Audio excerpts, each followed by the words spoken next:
Vamos a introducir ahora una última variante en el estudio del ciclo Joule-Brite. Lo que vamos a hacer es reemplazar el calentamiento del gas antes de entrar a la turbina por su participación en un proceso de combustión. La consecuencia de esto va a ser que el gas ya no pueda ser reutilizado para participar de un ciclo, sino que el proceso será abierto, el gas luego de pasar por el intercambiador en el que precaliente al que está por entrar en la cámara de combustión será descartado. Vamos a dibujar primero cómo luciría el ciclo en los diagramas TS y PB, y después vamos a dibujar el esquema de la instalación.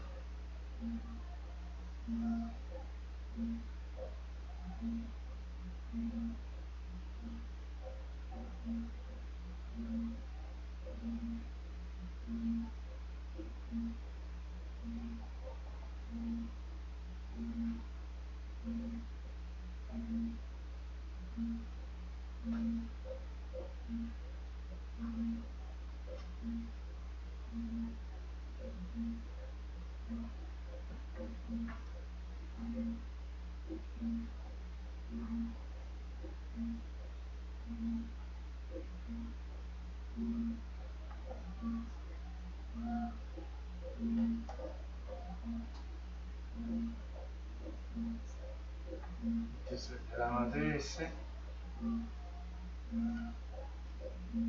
Así luce. Podemos marcar acá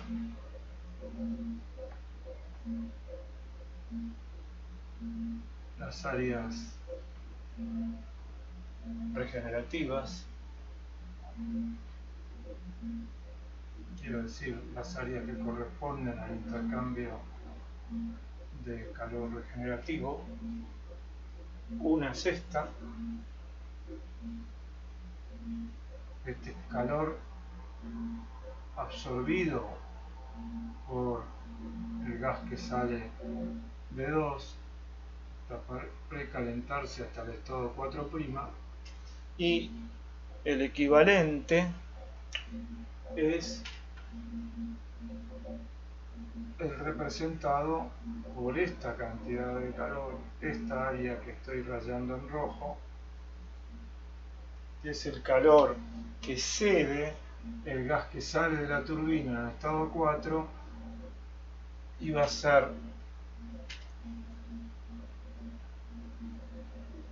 expulsado en el estado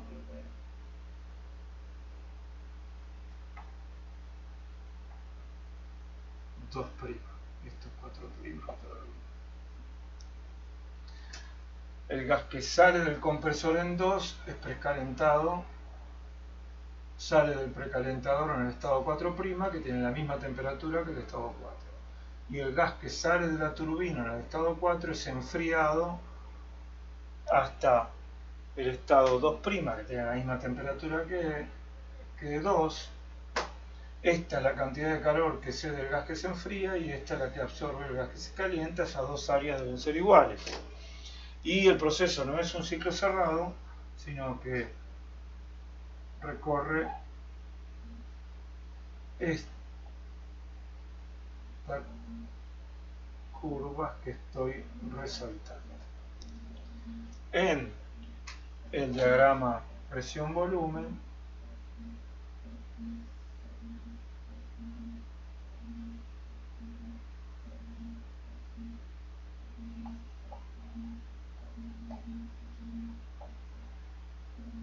tenemos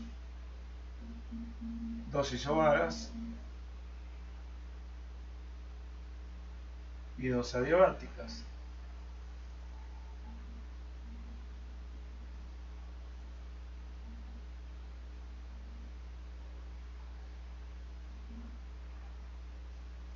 La primera adiabática,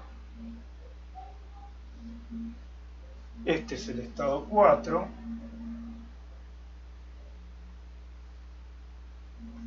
la isoterma que pasa por 4, la voy a dibujar en rojo acá, es esta, que define acá el estado 4', y la isoterma que sale de 2 es la que define esta última isobara, que es la que recorre en el intercambiador regenerativo para salir en el estado 2'. La instalación es la siguiente. Dibujamos acá un esquema de la instalación. Sale del compresor, pasa por el intercambiador regenerativo, de allí va a una cámara de combustión,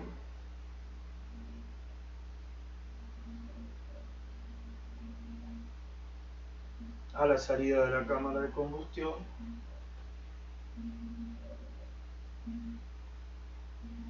entra en la turbina,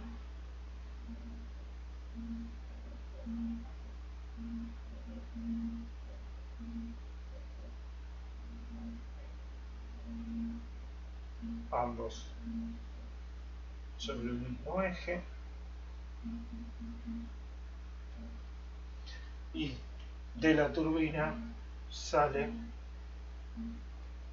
pasa por el intercambiador regenerativo y se va. Este es el intercambiador regenerativo, y la novedad es esta cámara de combustión que reemplaza al segundo intercambiador que sería necesario para llevar el gas al punto 3. Podemos imaginar que entra por acá, estos dos,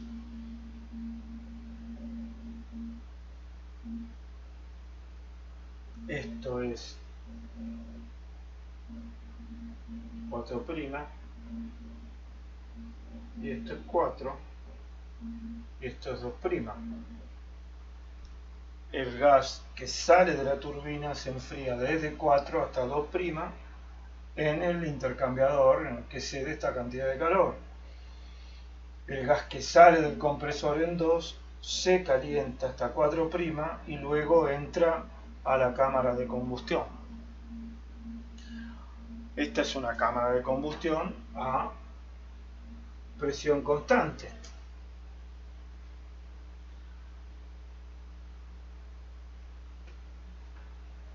Entre 4' y 3, acá me olvidé de marcar 3, la presión es constante. Esta es una isobara, esta es una isobara. Esta es una cámara de combustión a presión constante. Vamos a ver qué es lo que ocurre en la cámara de combustión. ¿Cómo se mide el calor de combustión en una cámara de combustión?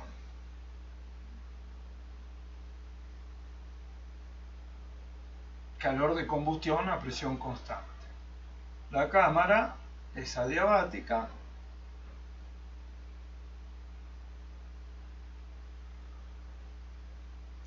y tiene en su interior la mezcla que va a entrar en combustión. Esta mezcla estará a una temperatura U, a T0.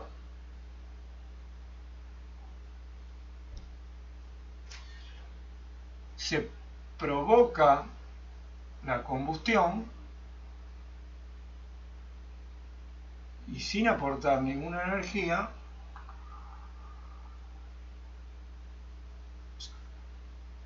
como resultado de la reacción química tenemos la misma masa, otros componentes y una temperatura U' de T sub F. Es decir, U' porque ya no son los mismos componentes, es la misma masa, pero no los mismos componentes. TF porque la temperatura cambió y también cambió la presión y el volumen. Esto es el resultado de la combustión.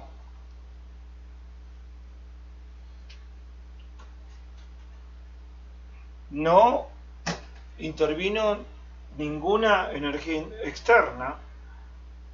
La combustión se la indujo con un aporte de energía mínimo, como puede ser una chispa,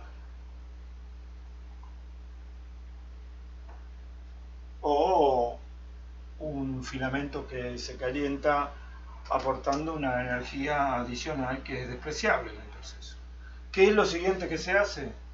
Bien, una vez que se tienen los productos de la combustión a la temperatura final, lo que se hace es extraerles calor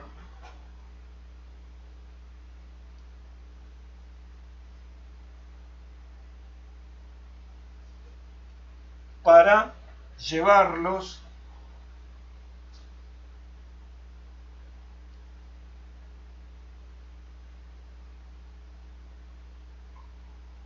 a la temperatura inicial. Los productos de combustión ahora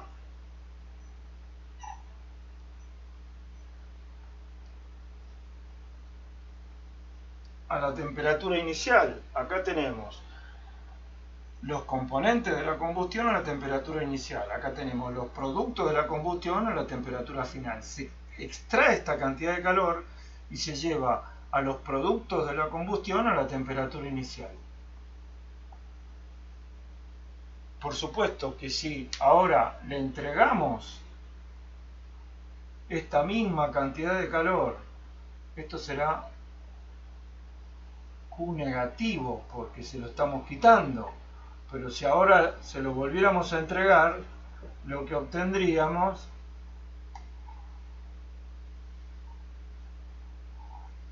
serían los productos de la combustión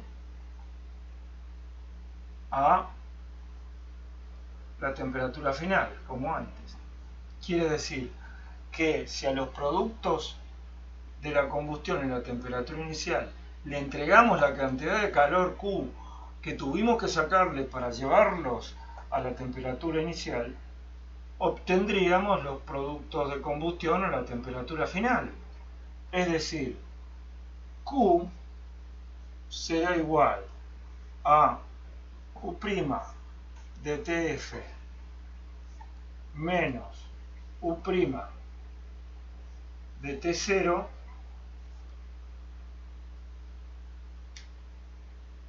más P, la presión a la que ocurre todo el proceso, por delta B.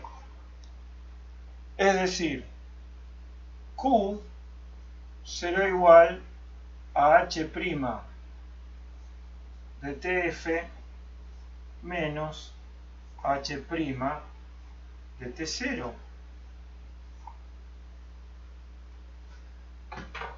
O sea,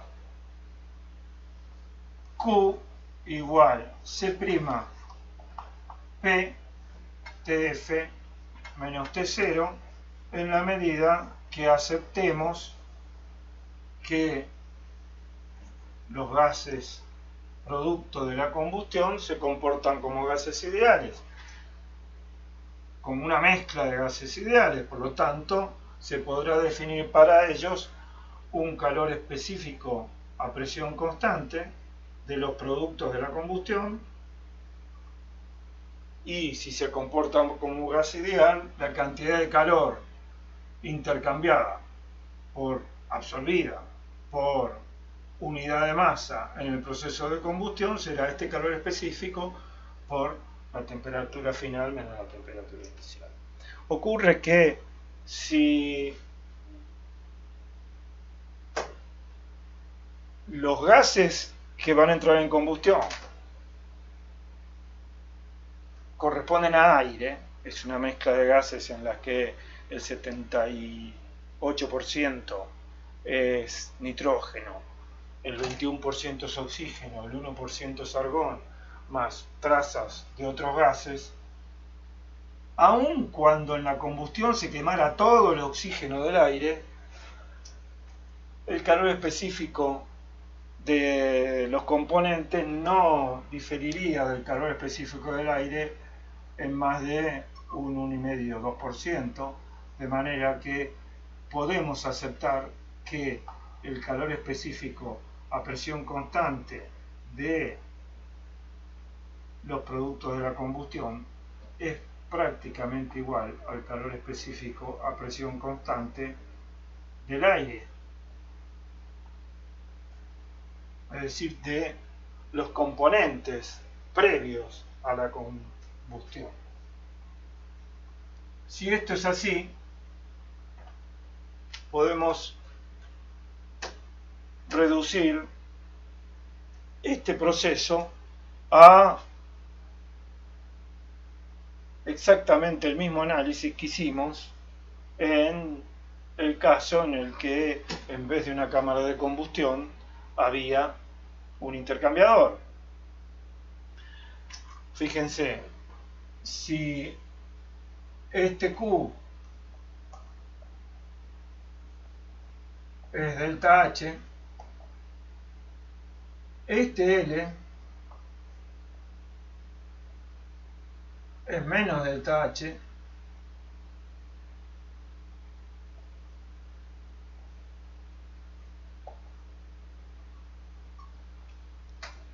de manera que vamos a dibujar las dos flechas iguales, de manera que podemos escribir el rendimiento térmico igual, vamos a hacerlo en azul,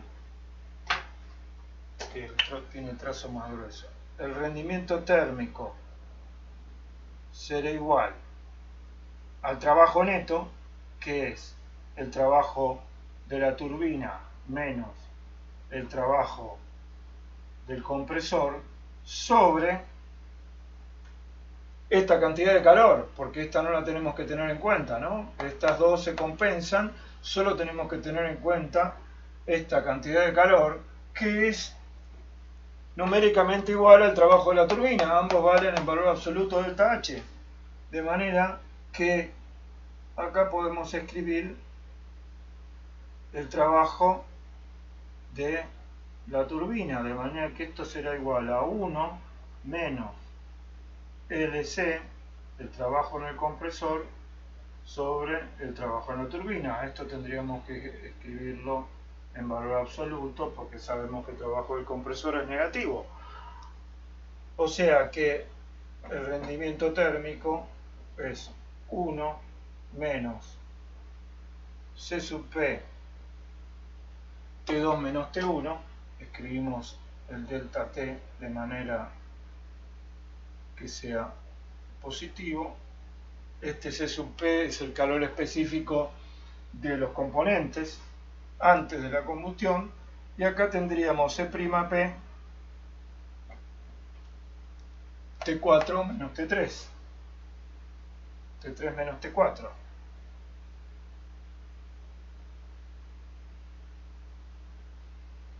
Si asumimos que C'P es igual a Cp, esto queda igual a 1, haciendo la transformación entre estos dos paréntesis exactamente la misma, son las mismas delta T que hicimos cuando aquí había un intercambiador, y esto es 1 menos